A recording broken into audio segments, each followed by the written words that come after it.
Mister ladies channel viewers அனைவருக்கும் வணக்கம். இன்னைக்கு நம்ம என்ன பார்க்க போறோம் அப்படின்னு சொல்லி சொன்னோம்னா, நரம்பு மண்டலம். இந்த நரம்பு மண்டலத்தை பலம் செய்வது எப்படி?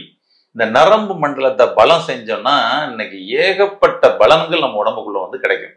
ஏன்னா உடம்பில் ஒவ்வொரு உறுப்புகளும் இயங்குவதற்கு இந்த நரம்புகள் மூலமாகவே தான் இந்த சிக்னல்கள் போய்கிட்டு இருக்கு அப்படின்றது நமக்கு தெரியும்.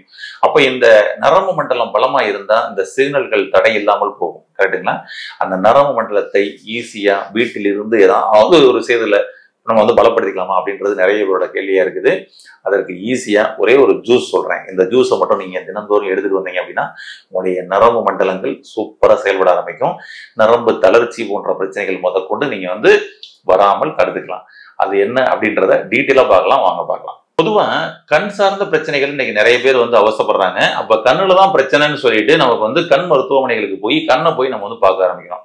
ஆனா ரியாலிட்டி என்ன அப்படின்னா, இந்த கண்கள்ல 5 லட்சம் நரம்புகள் நமக்கு மூளையோட வந்து கனெக்ட் ஆயிருக்குது. அப்போ வந்து பாத்தீங்கன்னா இந்த மூளையிலிருந்து வரக்கூடிய சிக்னல்களும் கண்ணிலிருந்து வரக்கூடிய சிக்னல்களும் இந்த நரம்புகள் மூலமாக போய்கிட்டு இருக்கப்படும் பொழுது இங்க டிஸ்டர்பன்ஸ் ஏற்பட்டாலும் கண் சார்ந்த பிரச்சனைகள்ன்றது வரதான் செய்யும். அப்ப இந்த நரம்பு மண்டலங்கள் அனைத்தும் சீரா இயங்குச்சுன்னா கண் சார்ந்த பிரச்சனைகள்ன்றது இன்னைக்கு வருவதற்கான வாய்ப்புகள் இல்லை. அதுபோல நம்மளுடைய கை வந்து பாத்தீங்கன்னா வந்து நம்னஸ் வந்துருச்சு, மரத்து போச்சு, கிர்ன்னு பிடிச்சி இழுக்குது, கால்லாம் பிடிச்சி இழுக்குது அப்படின்லாம் வந்து இன்னைக்கு சில பேர் வந்து கை கால் சம்பந்தப்பட்ட பிரச்சனைகள்னு சொல்லி நினைச்சுக்கிட்டு இருக்கிறாங்க. ஆனா இதுவும் நரம்பு மண்டலம் சம்பந்தப்பட்ட பிரச்சனையே. அப்ப நரம்பு மண்டலம் நமக்கு வந்து சீராயிடுச்சுன்னா, நம்மளுடைய ஸ்பைனல் கார்ட்ல இருந்து வெளியேறக்கூடிய நர்வஸ் கம்ப்ரஸ் ஆகாம வந்துருச்சுன்னா நமக்கு கை கால் சம்பந்தப்பட்ட பிரச்சனைகள் வருவதற்கான வாய்ப்புகள் இல்லை. நமக்கு ஞாபக சக்தி கம்மியா இருக்குது. நரம்பு மண்டலம் பலமாக இருந்தால் ஞாபக சக்தி சூப்பரா இருக்கும். இப்படி கண் பார்வையில் இருந்து ஞாபக சக்தியில் இருந்து நம்மளுடைய கை கால்கள் உணர்வுகள் வரை நமக்கு வந்து கண்ட்ரோல் பண்றது யாருன்னா நமக்கு நரம்புகள். அது போல எண்டோகிரைன் எல்லாமே வந்து பாத்தீங்கன்னா வந்துட்டு செயல்படணும் அப்படின்னாலும் அதற்கு தேவையான சிக்னல்களையும் நமக்கு நரம்பு மண்டலம் கொடுக்கணும். அப்ப அவங்களுக்கு ஒருத்தவங்க கன்சீவா இருக்கிறாங்க, அவங்க குழந்தை பெறுவது, இப்படி கடைசியா அந்த குழந்தை பெறும் வரை, அதாவது உருவானதிலிருந்து பெறும் வரை நரம்பு மண்டலத்துடைய பங்களிப்பு மிக மிக முக்கியம். நம்முடைய லைஃப் டைம் சிக்னல்கள் எல்லாம் பறக்கிறது இந்த நரம்பு மண்டலங்கள் மூலமாக தான். இதில் உணர்வு நரம்பு மண்டலம், இயக்க நரம்பு மண்டலம் அப்படின்னு சொல்லி சொல்லுவாங்க. அதாவது sensorial nervous system, motor nervous system அப்படின்னு சொல்லுவாங்க. இப்ப நீங்க உட்காடுறீங்க, எந்திரிக்கிறீங்க, நிக்கிறீங்க, நடக்கிறீங்க, இதுக்கெல்லாம் வந்து இந்த மோட்டார் நர்வஸ் சிஸ்டம் அப்படின்றது தேவை. ஆனா அந்த உணர்வு சென்ஸ், நீங்க வந்து உட்கார்ந்து இருக்கிறது உங்களுக்கு ப்ரெஷர் அதிகமா கிடைக்குதா, லேசா கிடைக்கிற மாதிரி இருக்கா, உங்களை யாராவது டச் பண்ணி கூப்பிடுறாங்களா, ஆமா, இப்படி வந்து உணர்வுகள் மூலமாக உங்களுடைய உடம்புக்குள்ள வந்து வருது இல்லையா, இதெல்லாம் வந்து உணர்வு நரம்பு மண்டலம் அப்படின்னு சொல்றாங்க. கையில ஒரு பொருளை வந்து பிடிக்கிறீங்க, இது சுடுது அப்படின்றது உங்களுக்கு தெரியணும்ல, அது வந்து உங்களுக்கு உடனே போய் பிரெயின்ல போய் சொல்லும், பிரெயின் உடனே சொல்லும், ஏய் சூடா இருக்குப்பா வச்சிரு அப்படின்னு சொல்லி சொல்லும். இதெல்லாம் வித்தின் செகண்ட்ல, ஒரு செகண்ட்ல 350 கிலோமீட்டர் ஸ்பீடுல இந்த சிக்னல்கள் பறக்குது அப்படின்றாங்க. உங்களுடைய நரம்பு மண்டலம் சரியா இருந்தாதான் உங்களுக்கு அதெல்லாம் இருக்கும். எல்லாம் பாருங்க, சில பேர் வந்து பாத்தீங்கன்னா இந்த சூடு எதுவுமே தெரிலங்க அப்படின்பாங்க.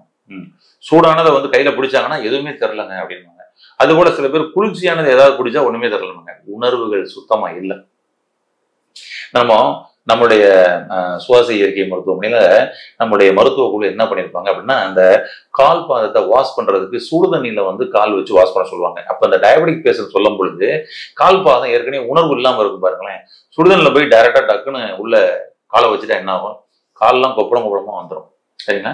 அப்ப அந்த உணர்வு இல்லாததுனாலதான், எந்த உணர்வு இல்லாததுனால, அந்த நரம்பு மூலமாக வரக்கூடிய சென்ஸ் கிடைக்கிறதுனால நரம்பு மண்டலம் ஒவ்வொருத்தருக்கும், யாருக்கு குறிப்பா டயபெட்டிக் பேஷண்ட் ஒவ்வொருத்தருக்கும் நரம்பு மண்டலம்ன்றது வீக் ஆகிட்டே இருக்குதுங்க. அப்ப ஆரம்ப கட்டத்திலேயே உங்களுடைய நரம்பு மண்டலத்தை பலப்படுத்திக்கக்கூடிய வேலையை நம்ம பண்ண வேண்டியதும் மிக மிக அவசியமான ஒரு விஷயம். இந்த நரம்பு மண்டலங்களை பலப்படுத்துறது நம்ம என்ன பண்ணணுங்க, இதற்கு தேவையான உணவு முறைகள்லாம் நம்ம என்ன பண்ணணுங்க, இது இன்னைக்கு நிறைய பேருக்கு வந்து தெரியல. நீங்க எந்த ஒரு டிசீஸ் உங்களுக்கு வந்திருந்தாலும் நீங்க நரம்பு மண்டலத்தை பலப்படுத்தக்கூடிய ஒரு வேலையை பண்ணீங்கன்னா அந்த டிசீஸ்க்கு வேகமா அந்த சிக்னல்கள்லாம் பறந்து வேகமா ஹீல் ஆகும். கரெக்டுங்களா? இதுதான் பெஸ்ட்.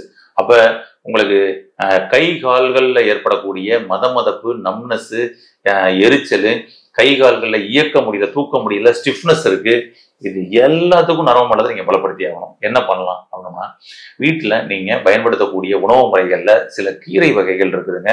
இது நரம்பு மண்டலத்தை பலப்படுத்துறதுக்கு சப்போர்ட் பண்ணி கொடுக்கும். குறிப்பாக முருங்கை கீரை வாரத்துல 1 நாள்ல இருந்து 2 நாள் வந்து அவசியம் சேர்த்துக்குங்க. பொன்னாங்கண்ணி கீரை அதே போல வாரத்துல 1 நாள்ல இருந்து 2 நாள் சேர்த்துக்கிட்டே வாங்க உங்களுடைய உணவு முறைகள்ல. மணத்தக்காளி கீரை நீங்க உங்களுடைய உணவு முறைகள்ல சேர்த்துக்கிட்டே வாங்க. இது கொஞ்சம் பெஸ்டா அருமையா உங்களுக்கு சப்போர்ட் பண்ணி கொடுக்குங்க. இதுக்கப்புறம் ஒரு ஜூஸ் ஒன்று சொல்றேன். இந்த ஜூஸை மட்டும் நீங்க டெய்லி எடுத்துக்கிட்டே வாங்க. 48 days, ஒரு மண்டலம் இந்த ஜூஸை எடுத்தோம்னா உங்களுடைய நரம்பு மண்டலங்கள் பலமா இருக்கிறத உங்களால ஃபீல் பண்ண முடியும். கண்ணுக்கு நீங்க போய் பார்க்கும்பொழுது சொல்லியிருப்பாங்க, உங்களுக்கு இது ஆப்டிக்கல் நர்வஸ் ப்ராப்ளம், இதை நம்ம ஒன்றும் பண்ண முடியாதுங்க, சரி பண்ண முடியாதுங்க அப்படிலாம் சொல்லியிருப்பாங்க. அது மாதிரி இருந்த சிலர் கூட இந்த ஜூஸ் எடுத்து அவங்க பாத்தீங்கன்னா அவங்களுடைய நரம்பு மண்டலங்களையே பாத்தீங்கன்னா பலப்படுத்திக்கிறாங்க. அது மாதிரி ஒரு விஷயம். ஓகேங்களா? கையில தளர்ச்சி, நரம்பு தளர்ச்சி, பார்க்கின்சன், அப்படியே கை நடுக்கம் எடுக்குதுங்க அப்படின்னு சொல்லுவாங்கல்ல, அந்த பார்க்கின்சன் சிண்ட்ரோம், இது பாத்தீங்கன்னா நரம்பு மண்டலம் வீக் ஆயிடுச்சு. அப்ப நர்வஸ் வீக்னஸ், அவர்களும் இது மாதிரியான உணவு முறைகளும் ஜூஸ் எடுக்கப்படும் பொழுது அவங்களுக்கு பாத்தீங்கன்னா அந்த வீக்னஸ் சரியாகும். அப்ப இதுக்கு என்ன ஜூஸ் சாப்பிடலாங்க? ரொம்ப அருமையான ஒரு ஜூஸுங்க. ஒரு 48 நாள் இந்த ஜூஸை எடுத்துட்டு அதுக்கப்புறம் உங்களுடைய நரம்புகள்லாம் எவ்வளவு வேகமா இயங்குதுன்றதை நீங்க கண்கூடா உணர முடியும். அப்படி என்ன ஜூஸ் இது அப்படின்றத பார்க்கலாம் வாங்க.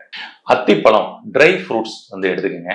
உங்களுக்கு டயபெட்டிக் இருக்குதுன்னா நீங்க அத்திப்பழத்துல ட்ரை ஃப்ரூட்ஸா எடுத்துக்க வேணாம், அத்திப்பழமே டைரக்டா அந்த அத்திப்பழமே எடுத்துக்கோங்க. ஆமா, டைரக்ட் பழமே உங்களுக்கு போதும். ஓகேங்களா? இந்த அத்திப்பழம் எடுத்துக்கோங்க. அதுல ஒரு 2 பழம் எடுத்துக்கோங்க. மாதுளை பழம், மாதுளையில பாத்தீங்கன்னா அந்த மொட்டுக்கள், அதில் இருக்கக்கூடிய அந்த கீற்றுகள், அந்த மஞ்சளா கீற்றுகள் இருக்கும்ல, அதோட சேர்ந்து ஒரு 1/2 பழம் எடுத்துக்கோங்க. ஓகேங்களா? ஜூஸ் பண்ணி சாப்பிட்றதுக்காக தான். அதனால ஒரு 1/2 பழம் எடுத்துக்கோங்க. இது கூட பாத்தீங்கன்னா பிரண்டை, ஓகேங்களா? இது கூட கொஞ்சம் பிரண்டையில ஒரு இந்த 2 கீத்து, அந்த செப்பு இருக்கும் இல்லையா, 2 கீத்து, அந்த 2 கீத்து எடுத்துக்கோங்க. இது கூட கொஞ்சம் பேரிச்சை கொஞ்சம் சேர்த்துக்குங்க. ஒரு நெல்லிக்காய், பெரு நெல்லி ஒன்றும் சேர்த்துக்குங்க. அவ்வளவுதாங்க. இதை ஜூஸ் பண்ணுங்க. இந்த ஜூஸை நீங்க காலையிலையும் மாலையிலையும் எடுக்கலாம், தேவையில்லை. ஆனா ஒரு நாளைக்கு ஒரு டைம் எடுத்தாலே போதுங்க. 2 டைம் எடுத்தாலும் ரொம்ப சூப்பர், பயங்கரமா உங்களுடைய நரம்பு இன்னும் பயங்கர பலமாயிரும். 2 டைம் வேணா, ஒரு டைம் எடுத்துக்கோங்க, பெட்டரா இருக்கும். சர்க்கரை நோயாளிகள் மட்டும் ட்ரை ஃப்ரூட்ஸா இருக்கக்கூடிய அந்த அத்தி, அதை மட்டும் தவிர்த்துக்கங்க. அது போல பேரிச்சையும் கூட அவங்க தவிர்த்துக்கலாம். அதுக்கு பதில் நீங்க பெருநெல்லி சேர்க்குறீங்க இல்லையா, அதுவே போதும். இதை மட்டும் ஜூஸ் பண்ணி சாப்பிடுங்க. நான் சொன்ன மாதிரி கீரைகள் உங்களுடைய உணவு முறைகள்ல சேர்த்துக்கிட்டு வந்துருங்க. அதுக்கப்புறம் இந்த ஒரு ஜூஸை சாப்பிடுங்க. இதை மட்டும் தினம்தோறும் ஒரு ஜூஸ் நீங்க எடுத்துக்கிட்டே வந்தீங்க அப்படின்னு சொன்னோம்னா, இது உங்களுக்கு உங்களுடைய நரம்பு மண்டலங்களை முழுமையாக பலப்படுத்தும். நரம்பு மண்டலங்களை கண்ட்ரோல் பண்ணக்கூடிய கல்லீரலை பலப்படுத்தும். நரம்பு தளர்ச்சியில் இருந்து நீங்கள் ஈஸியாக வெளிவருவீங்க. இதை பயன்படுத்தி நரம்பு மண்டலத்தை ஆரோக்கியமாக செய்து நீங்கள் என்றென்றும் ஆரோக்கியமாக வாழ வாழ்த்துக்கள். நன்றி.